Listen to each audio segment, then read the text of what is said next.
Hi, I'm Greg Aiken, tech coach and fourth grade teacher at Grandview Elementary in Dinuba. Online learning can be a challenge to implement as a teacher. For many of us, the connections that we make with students and the growth that happens as a result is the reason we got into teaching. While distance learning is never the same as in-person instruction, there are some basics that we can understand and some tips to make our digital classrooms the best that they can be. First, it's important to understand the two types of distance learning. Synchronous learning happens in real time with teachers and students in the same virtual space. This could be meeting software like Zoom or Google Meet, or a learning platform like Nearpod or Pear Deck.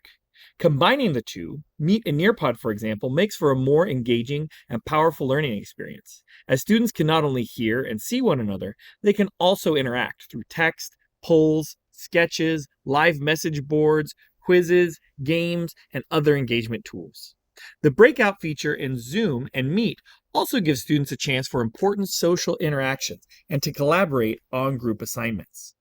As teachers, we need to juggle multiple tasks simultaneously during synchronous instruction. This includes monitoring the meeting. Do the students seem engaged? Are their video feeds on? Did someone leave the meeting? As well as teaching the lesson, running the learning platform, and ensuring good video and audio quality. Obviously, this takes practice.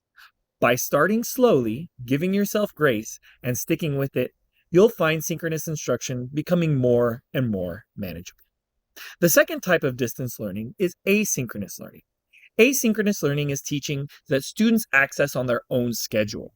This includes pre-recorded instruction, multimedia resources, informational texts like Epic or Achieve 3000, interactive learning apps like Prodigy or Reading Eggs, and online assessments like Wayground or STAR. Asynchronous instruction can be teacher-designed, where the teacher selects, collects, and presents the learning material, or it can be learner-driven, where the student's level determines what instruction they receive on platforms like iReady. Whichever design is used, it's important to remember the student needs in terms of accommodations. In other words, we might need to vary assignment lengths, text levels, or whatever else based on student needs.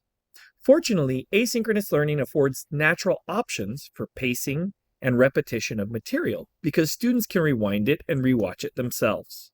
When designing asynchronous instruction, it's important to give students avenues to interact with one another, like group assignments and discussion boards, and also opportunities to connect with you, the teacher, like virtual office hours or instructional videos that you create yourself to add a personal touch.